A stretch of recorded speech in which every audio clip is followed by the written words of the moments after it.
Hər vaxtınız xeyirli olsun. Bu dəqiqələrdə Bakı Məhkəmə kompleksində təqsirləndirilən şəxs Aray Kartunyan və digərlərinin ittiham olunduğu cinayət işi üzrə açıq keçirilən məhkəmə prosesi müdafiə tərəfinin çıxışları ilə davam edir.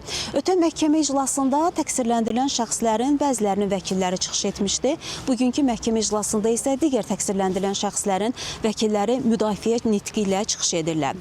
Qeyd edək ki, təqsirləndirilən şəxslərin vəkilləri çıxışlarında məhkəmə istintaqı zamanı araşdırılan subutlarla, faktlarla bağlı bəzi məqamları qeyd edirlər. Bəzi vəkillər çıxışlarında təqsirləndirilən şəxslərinin özlərini təqsirli bilmədiyini vurğulayırlar. Bəzi vəkillər isə çıxışlarında təqsirləndirilən şəxslərin ibtidai istintaq zamanı və məhkəmə istintaqı zamanı səmimi ifadə verdiyini qeyd edir. Digər vəkillər isə fikirlərində bildirirlər ki, təqsirləndirilən şəxslər özləri könüllü şəkildə təslim olublar. Müxtəlif bu cür səbəbləri göstərərək təqsirləndirilən şəxslərə məhkəmədən bəraət verilməsini xahiş ediblər.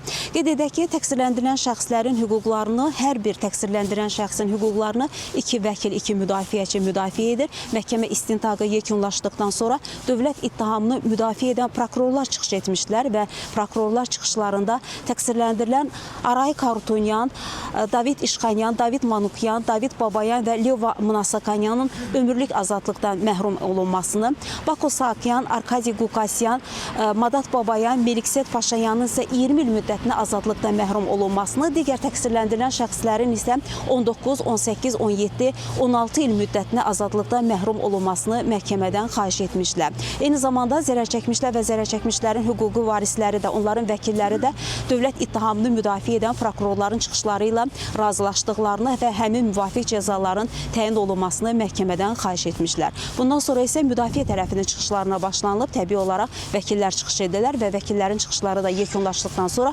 məhkəmədə söz təqsirləndirilən şəxslərə veriləcək və onlar da son sözlər məhkəmədə çıxış edəcəklər. Qeyd edək ki, məhkəmə prosesi açıq keçirilir, media nümayəndələri də məhkəmə prosesini izləyirlər və biz mütəmadi olaraq tamaşaçılara iclasla bağlı geniş məlumatları çatdırırıq və bugünkü iclasla da bağlı biz xəbərlərin növbəti buraxılışında daha geniş məlumatları çatdırmağa çalışacağıq. Hələlik isə Bakı Məhkəmə kompleksinə çatdıracaqlarımız bu qədər deyərək sözü yenidən mərkəzə, studiyaya ötürürük.